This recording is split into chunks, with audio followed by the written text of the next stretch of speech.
Pendant ce temps, l'armée israélienne continue ses bombardements sur la bande de Gaza. On compte plus d'une trentaine de morts ce week-end dans le nord et le centre de l'enclave palestinienne. Le chef de la diplomatie américaine, Anthony Blinken, estime que Gaza et Israël sont à quelques mètres d'un accord pour mettre fin au combat et obtenir la libération des otages. On retrouve Claire Duhamel, notre correspondante à Jérusalem. Tout d'abord, quelles sont vos dernières informations sur la bande de Gaza ? Bonjour Judith. Oui, eh bien, selon la défense civile, ce sont une trentaine de Palestiniens qui sont morts depuis hier dans des frappes israéliennes. L'armée israélienne a confirmé avoir, je cite, éliminé des terroristes. L'une des frappes a notamment touché le camp de Nuseirat dans le centre de la bande de Gaza et tué 2 femmes et un enfant selon les responsables de l'hôpital le plus proche. Et puis, la menace de la polio menace désormais la population de Gaza. Puisqu'il y a 2 jours, eh bien, dans un échantillon d'eau usée, le virus a été découvert. Pour l'instant, aucun cas de poliomyélite détecté chez l'humain, dit l'Organisation mondiale de la santé. Mais eh bien, une épidémie serait bien sûr catastrophe pour la population épuisée après plus de 9 mois de guerre. Avant la guerre, eh bien, la population était plutôt bien vaccinée, 89% de couverture vaccinale, notamment grâce à des campagnes des Nations Unies, mais depuis près de 10 mois, eh bien sûr, le système de santé est proche de l'effondrement et les enfants de moins de 5 ans sont particulièrement à risque puisqu'ils n'ont pas pu être vaccinés.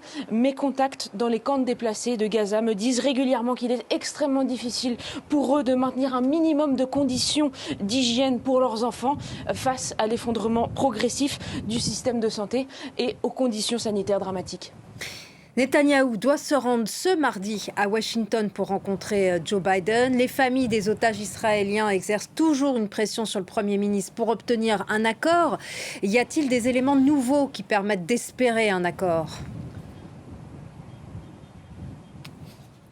Oui, en tout cas, les familles d'otages demandent à Benyamin Netanyahou qui s'exprime sur la dernière proposition d'accord avant de prendre la route vers les États-Unis. Hier, comme tous les samedis, eh bien, ils étaient présents en nombre dans les rues israéliennes, notamment à Tel Aviv.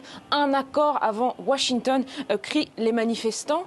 Vendredi dernier, le chef de la diplomatie américaine, Anthony Blinken, avait estimé que les négociations étaient, je cite, proches de la ligne d'arrivée.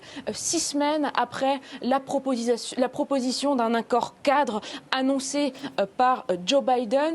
Mais eh bien, il faut le dire, il y a beaucoup de scepticisme, aussi bien en Israël qu'à Gaza, puisque des périodes de relatif optimisme ont été nombreuses et finalement s'étaient révélées infructueuses. C'est extrêmement difficile pour la population concernée, aussi bien les civils de Gaza que les familles des otages, de suivre ces développements diplomatiques alors qu'ils perdent espoir, bien sûr, en un cessez-le-feu. Et puis de l'autre côté de la planète, un autre événement intéressant à suivre aujourd'hui. En Chine, des responsables de la branche politique du Hamas et du Fatah se rencontrent à partir d'aujourd'hui. C'est une tentative pour résoudre les profondes divisions entre le Hamas et le Fatah qui est au pouvoir en Cisjordanie. On le rappelle, la question de l'après-guerre se pose. C'est aussi une tentative pour la Chine de se positionner comme acteur diplomatique important dans ce conflit au Proche-Orient. En avril et en mai dernier, des premières rencontres s'étaient déjà tenues à Pékin et à Moscou entre le Hamas et le Fatah, mais elles n'avaient pas réellement eu d'effet à l'époque. Merci beaucoup Claire Duhamel pour votre analyse.